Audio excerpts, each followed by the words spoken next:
अच्छे लोगों की मृत्यु जल्दी क्यों हो जाती है? मित्रों, यह एक सवाल है कि अच्छे लोगों की मृत्यु जल्दी क्यों हो जाती है। अक्सर यह देखा जाता है कि अच्छे से और धर्म से चलने वाले लोगों की मृत्यु अक्सर जल्दी ही हो जाती है। शास्त्रों में बताया गया है कि कलयुग में लोगों की उम्र 30 साल की रह जाएगी और कलयुग का अंत होते होते इंसान की औसतन उम्र 20 साल ही रह जाएगी। आपने यह भी सुना होगा कि भगवान अच्छे लोगों को जल्दी बुला लेते हैं। मित्रों, धर्म कोई सा भी क्यों ना हो, हर किसी में यही बताया गया है कि जिसने इस धरती पर जन्म लिया है उसकी मृत्यु निश्चित है। और अगर बात सनातन धर्म की करें तो इसकी एक मान्यता के अनुसार बच्चे के जन्म की छठी रात ही ब्रह्मा जी उसकी किस्मत लिख देते हैं, जिसमें उसके आने वाले कल जैसे विवाह, पढ़ाई, नौकरी, यहाँ तक कि मृत्यु की तारीख तय शामिल होती है। यह निर्णय तो भगवान ही करते हैं कि किसकी उम्र कितनी है। आपने यह कहावत भी जरूर सुनी होगी कि जितनी चाबी भरी राम ने उतना चले खिलौना। दोस्तों, इस कहावत से साफ है कि किसकी मृत्यु कब होनी है यह तो भगवान ही तय करते हैं। वैसे तो अच्छे लोगों की मृत्यु जल्दी हो जाने के पीछे कई कारण हैं, लेकिन पहला कारण समझने के लिए आपको यह जानना होगा कि हम जो कुछ भी इस जन्म में करते हैं उसका जवाब हमें ऊपर यमराज को देना होता है। अगर उसके पाप का पलड़ा भारी होता है तो उसे नर्क में यातनाएं काटनी पड़ती है, और अगर पुण्य का पलड़ा भारी होता है तो उसे स्वर्ग का सुख मिलता है। और यही चक्र कई युगों तक चलता रहता है जब तक उसे मोक्ष की प्राप्ति नहीं हो जाती। इस मृत्यु लोक में हर कोई अपने किए की सजा ही भुगतने के लिए आता है। कोई आत्मा इंसान बनती है तो कोई जानवर के शरीर में प्रवेश करती है। ये उसके संचित कर्मों के आधार पर ही तय होता है। इसके अलावा उसे जन्म देने वाले माता पिता के संस्कार भी उसके अंदर आते हैं। इसके बाद वो जो कर्म करेगा उसके हिसाब से उसे पुण्यात्मा या फिर दुरात्मा कहा जाता है। अब यही पुण्य आपकी मृत्यु की तारीख भी बदल देते हैं।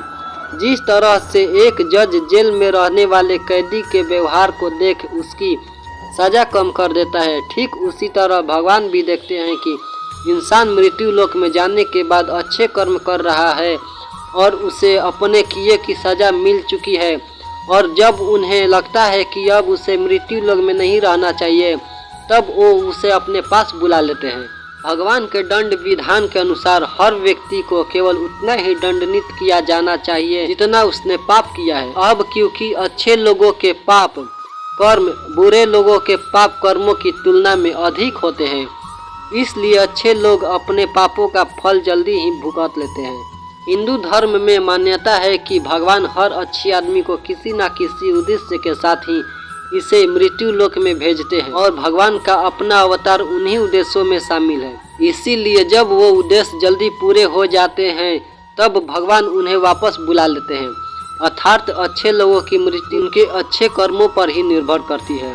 इसके अलावा आपको ये भी बता दूं कि जो लोग ये कहते हैं कि मरने के बाद इंसान खाली हाथ जाता है, उन्हें यह जान लेना चाहिए कि 3 चीज़ें ऐसी है जो मरने के बाद भी उसके साथ जाती है। एक है संचित कर्म, दूसरा है स्मृति और तीसरी है जागृति। इसीलिए आप अब किसी से ये मत कहना कि आप खाली हाथ आए थे और खाली हाथ जाएंगे। क्या आपने कभी एकांत में यह सोचा है कि आपको यह मानव जीवन क्यों मिला है? तो दोस्तों, महाभारत में युधिष्ठिर महाराज के एक प्रश्न के उत्तर में भीष्म पितामह ने कहा था कि मनुष्य से बढ़कर कोई भी जीव नहीं है। आपको यह जानकर आश्चर्य होगा कि 84 लाख योनियों के बाद हमें मनुष्य जीवन मिलता है, और संसार के सभी प्राणियों में मनुष्य ही सबसे श्रेष्ठ है। इसकी वजह है कि मनुष्य में सत्य एवं असत्य का विवेक कराने वाली हमारी बुद्धि का होना।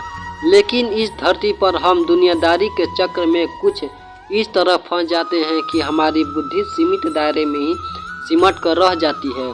हम सांसारिक सुखों को ही सब कुछ मानकर उसमें लिप्त रहने में ही अपना सौभाग्य और अपने जीवन की सफलता मानते हैं। सच्चाई यह है कि हमें सामान्य मानव जीवन के उद्देश्य की पूर्ति के लिए निरंतर प्रयास करते रहना चाहिए। यह सच है कि अपने और अपने परिवार का भरण पोषण की जिम्मेदारी हमारी है, और हमें इसे हर हाल में निभाना चाहिए। लेकिन क्या आपको यह मालूम है कि आप कहां से आए हैं और आपको कितने दिनों तक या कितने सालों तक इस जगत में रहना है और आपकी मंजिल क्या है? तो इन प्रश्नों के उत्तर में ज़्यादातर लोग यही कहते हैं कि पता नहीं। ऐसे लोग बड़े ही अजीब होते हैं। वो यात्रा तो कर रहे होते हैं पर यात्रा के संबंध में उन्हें कुछ जानकारी नहीं होती। उन्होंने मानव जीवन पाया है लेकिन उन्हें अपने जीवन का लक्ष्य मालूम नहीं होता। हमारे आपके जीवन का मतलब है कि एक उद्देश्य खोज लेना और अपने भीतर शांत रहना। कहा गया है कि मनुष्य आनंद लोक का वासी है और आनंद के परम धाम तक पहुंचना ही उसके जीवन का एकमात्र लक्ष्य भी है।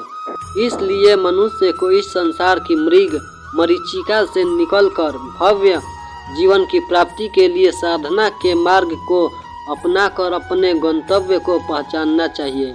इसी तरह दोस्तों, श्रीमद् भागवत गीता में भी भगवान श्री कृष्ण कहते हैं कि ये एक आध्यात्मिक और ईश्वरीय जीवन का पद है जिसे प्राप्त करके मनुष्य मोहित नहीं होता। अगर कोई जीवन के अंतिम समय में भी इस तरह की स्थिति में हो तो वह भगवत धाम में प्रवेश कर जाता है। मनुष्य कृष्ण भावना मृत या दिव्य जीवन को एक क्षण में तुरंत प्राप्त कर सकता है और हो सकता है कि उसे लाखों जन्मों के बाद भी यह प्राप्त ना हो।